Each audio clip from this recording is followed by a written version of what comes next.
रात को 10 बजे के करीब पापा के कलीग्स उन्हें घर लेके आए और उनकी यूनिफॉर्म पूरी खून से लाल थी। वो रात हमारे लिए बहुत मुश्किल थी। रात में घर आते थे तो वो बोलते थे कि अब ये प्रोटेस्ट स्टूडेंट प्रोटेस्ट नहीं लग रहा है, इसमें बहुत सारे एंटी सोशल एलिमेंट्स जुड़ चुके हैं। It was almost lynched near the stage of Jantar Mantar. और जब मैंने सोशल मीडिया खोल के देखा तो सोशल मीडिया पे मेरे ही पापा को क्रिमिनल बता रहे थे। ये बयान उस बेटी का है जिसके पिता दिल्ली पुलिस में एसआई हैं और जो सीजेपी प्रोटेस्ट के दौरान कथित तौर पर घायल हुए थे। इनफैक्ट 31 जुलाई को दिल्ली पुलिस के 4 उन पुलिस कर्मियों के परिवार मीडिया के सामने आए जो इस प्रोटेस्ट में घायल हुए थे।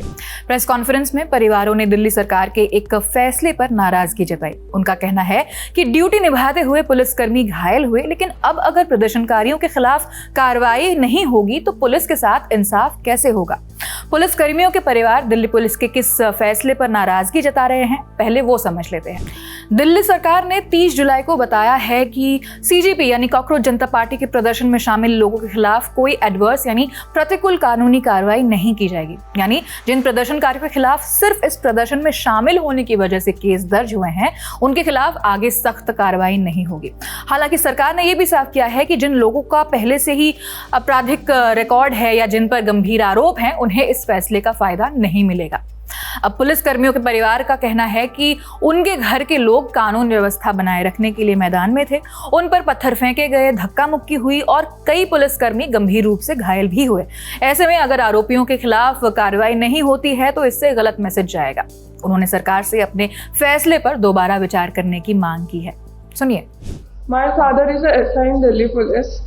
मेरे बाबा पुलिस में आने से पहले मेरे फादर इंडियन नेवी में मैरीन कमांडो थे। उन्होंने इंडियन नेवी को अपने 15 साल दिए हैं। My father was at main protest site. He was at the front line near the barricades, जहाँ पर बहुत सारा क्राउड था। मेरे पापा जब भी रात में घर आते थे तो वो बोलते थे कि अब ये प्रोटेस्ट स्टूडेंट प्रोटेस्ट नहीं लग रहा है, इसमें बहुत सारे एंटी सोशल एलिमेंट्स जुड़ चुके हैं। उसके अगले दिन ही 25 तारीख को my father was pulled bye a crowdy mob and it was almost lynched near the stage of Jantar Mantar. This happened on 25th and around 2 PM. He was unconscious at the RML hospital for about 4 hours. रात को 10 बजे के करीब पापा के colleagues उन्हें घर लेके आए और उनकी यूनिफॉर्म पूरी खून से लाल थी। उन्हें ऐसे देख के हमारे लिए बहुत पेनफुल था। हमने जब उनसे पूछा कि पापा ये कैसे हुआ तो उन्होंने बताया कि बेटा कोई बात नहीं, ड्यूटी के टाइम पर छोटी मोटी चोटें लगती रहती हैं, पर मतलब उनके सर पे 4 टाके आए हुए थे जो कि छोटी मोटी चोट नहीं थी। वो रात हमारे लिए बहुत मुश्किल थी। और जब मैंने सोशल मीडिया खोल के देखा तो सोशल मीडिया पे मेरे ही पापा को क्रिमिनल बता रहे थे।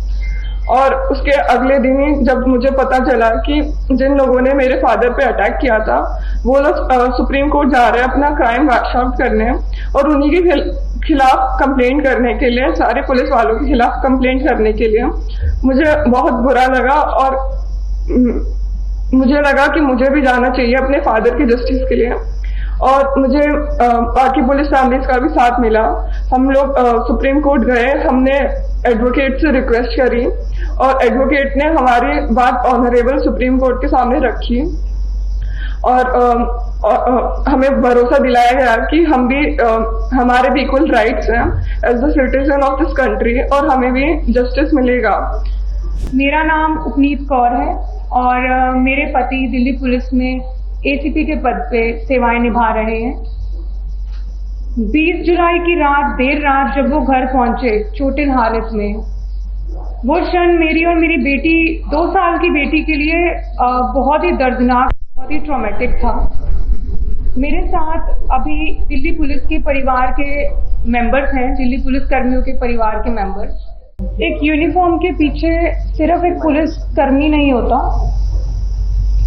उसके पीछे होती है उसकी माँ, पिता, पत्नी, बच्चे और पूरा परिवार जो देर रात तक वेट करता है कि वो सुकुशल घर लौट आए। अब पूरा मामला समझ लेते हैं। 20 जुलाई को सीजेपी ने छात्रों के समर्थन में दिल्ली में चलो संसद मार्च निकाला था। बड़ी तादाद में प्रोटेस्टर्स संसद की तरफ बढ़ रहे थे। पुलिस ने उन्हें बैरिकेड लगाकर रोकने की कोशिश की। इसी दौरान दोनों पक्षों के बीच झड़प हो गई। पुलिस का आरोप है कि प्रदर्शनकारियों ने बैरिकेड तोड़े, पुलिस पर पथराव किया और कई जवानों के साथ मारपीट भी की। वहीं पुलिस पर आरोप लग रहे हैं कि उन्होंने जरूरत से ज्यादा बल प्रयोग किया और लाठीचार्ज किया। इस घटना के बाद दिल्ली पुलिस ने कई एफआईआर दर्ज की और बड़ी संख्या में प्रदर्शनकारियों को हिरासत में लिया गया। मामले को लेकर लगातार राजनीतिक बयानबाजी भी होती रही। फिर 30 जुलाई को दिल्ली सरकार ने आदेश जारी किया, जिसके बारे में हमने पहले ही बताया कि प्रदर्शन में शामिल लोगों के खिलाफ कोई एडवर्स एक्शन नहीं लिया जाएगा। सरकार के इस फैसले को लेकर अलग अलग रिएक्शन सामने आए। कुछ लोगों ने इसे तनाव कम करने की कोशिश बताई, तो कुछ ने सवाल उठाया कि इससे कानून व्यवस्था पर क्या असर पड़ेगा। अब पुलिसकर्मियों के परिवार का कहना है कि अगर ड्यूटी के दौरान घायल हुए पुलिसकर्मियों को न्याय नहीं मिलती है तो फ्यूचर में कानून लागू करने वाले जवानों के मनोबल पर असर पड़ सकता है। फिलहाल इस पूरे विवाद में दिल्ली सरकार की ओर से अभी तक कोई परिवारों की मांग को लेकर कोई नया बयान नहीं आया है। कुछ भी अपडेट्स आएंगे तो हम अब तक पहुंचाते रहेंगे। मेरा नाम आकांक्षा गोगोई है, कैमरे के पीछे राहुल है। आप देखते रहिए दी ललन टॉप। शुक्रिया।